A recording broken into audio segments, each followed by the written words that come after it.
પારડીમાં ઘરના આંગણે મૂકેલી ચંપલને યુવતી પહેરવા જતા ઝેરી કોબરા સાપે ડંખ મારતા સારવાર અર્થે હોસ્પિટલમાં ખસેડવામાં આવી। પારડીના પરવાસા પટેલ ફળિયામાં રહેતા સરપંચ સુમનભાઈ હીરુભાઈ નાયકાના ઘરે જાનવી નવીનભાઈ નાયકા ઘરના પગથિયા પાસે મૂકેલી ચપ્પલ પહેરવા જતા જાનવીને પગમાં સાપે ડંખ મારી લીધો હતો। પગથિયા પાસે ખોરાકની શોધમાં બેસેલ કોબરા નાગ, જેમાં ન્યુરોટોક્સિન વેનોમન્સ ઝેર આવે છે, આ કોબરા નાગ જાનવી નાયકાના પગમાં કરડ્યો હતો। જાનવીએ નાગ કરડતા તેણે બૂમાબૂમ કરતા ઘરના વ્યક્તિઓ તાત્કાલિકપણે દોડી આવી તેમને ધરમપુર ખાતે આવેલ શ્રી સાઈનાથ હોસ્પિટલના ડોક્ટર ધીરુભાઈ પટેલના હોસ્પિટલમાં સારવાર માટે લઈ જવામાં આવી।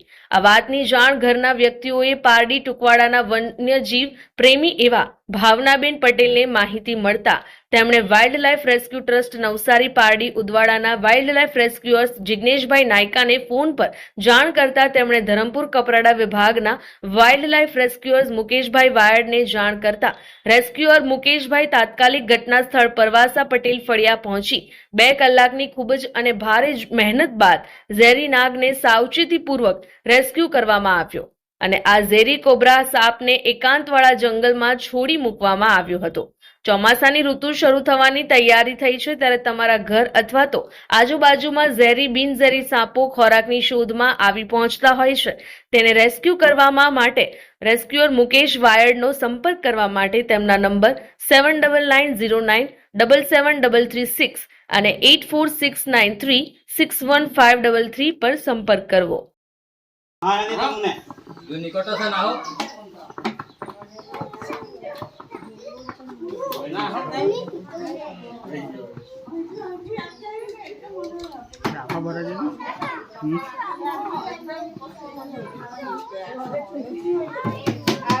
आगे कोर पे हेड नंबर मुकेली मैं आम કરીને પહેરતી હશે આમ કરીને મેં એને જોયું।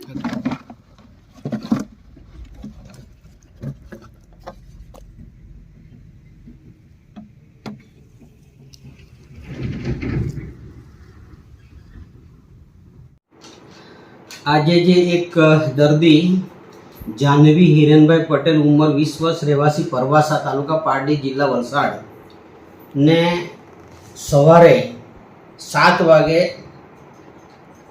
ઇન્ડિયન કોબરા નાજા એટલે કે નાગનો ડંખ થયો।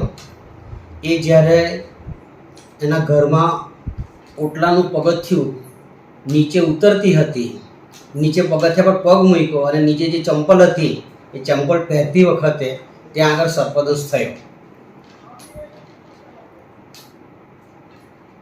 અને તરત જ એ લોકોએ કોઈ પણ જાતનો સમય બગાડ્યા વગર 40 મિનિટમાં અમારી હોસ્પિટલમાં પહોંચી ગયા। કોબરાનું ઝેર એટલું ફાસ્ટ અસર કરે છે કે 40 મિનિટમાં એને પૂરેપૂરી અસર ન્યુરોટોક્સિક ઇફેક્ટ આવી ગઈ અને બીજી પછી 40 મિનિટમાં જ પાછી એ રિવર્સ પણ થઈ ગઈ। અત્યારે તો દર્દી એકદમ સારી છે, કોઈ પણ જાતનું જોખમ નથી। પરંતુ આમાં હું એટલો સંદેશો આપવા માગું છું કે જે સિચ્યુએશન બની, જે ડંખ સર્પદંશ થયો તે એમના ઘરના ઓટલા પર જે પગથિયા હતા ત્યાં આગળ થયો અને ત્યાં આગળ લગભગ 2 કે 3 જે નાના દેડકા પણ ત્યાં ફરતા હતા। એટલે જે કોબરા આવેલો હતો એ દેડકાના શિકાર માટે આવેલો હતો, પરંતુ એને સંતાવાની જગ્યા હતી, જે પગથિયું અને ઓટલો હતો તેની નીચે ગેપ હતી આખી, એ ગેપમાં એ કોબરા ભરાઈ ગયો હતો। તો મારે સંદેશો એટલો જ આપવાનો કે તમારે, હું ઘણીવાર સંદેશો આપું છું કે તમારા ઘર અથવા તો ઘરની આજુબાજુ જે કોઈ દર હોય ઉંદરના, તે કાચના નાના ટુકડા કરીને અંદર નાખીને દર પૂરી દો, એટલે કે બીજી વાર એમાં ઉંદર ના આવી શકે। સાઈનાથ હોસ્પિટલ 1990થી કાર્યરત છે અને અમારું જે મેઇન ફોકસ છે, કારણ કે મને પોતાને અનુભવ થયા છે એટલે સર્પદંશ પર અમે ધ્યાન કેન્દ્રિત કર્યું છે।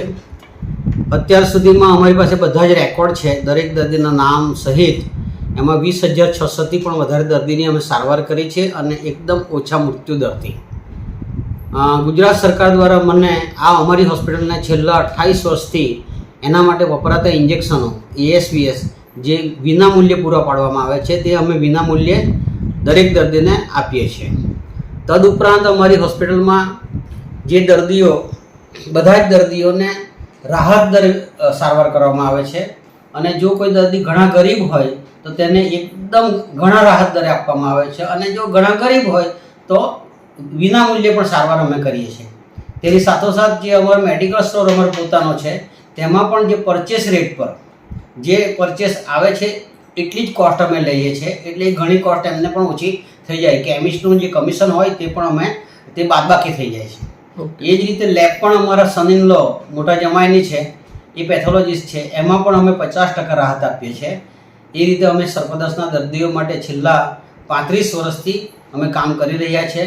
તદુપરાંત હું જો સર્પદંશનું 0 ડેથ રેટ જોવા માગું છું, એના માટે મેં અલગ અલગ જિલ્લામાં અત્યારે ગુજરાત રાજ્યના લગભગ 25થી પણ વધારે જિલ્લામાં PSC, CSC, sub district, district hospital medical ઓફિસરોને સ્નેક બાઇટની ટ્રીટમેન્ટ કેવી રીતે કરવી એની પણ મેં તાલીમ. અમારી લાઈવ ન્યૂઝ 24 ચેનલને સબસ્ક્રાઇબ કરો,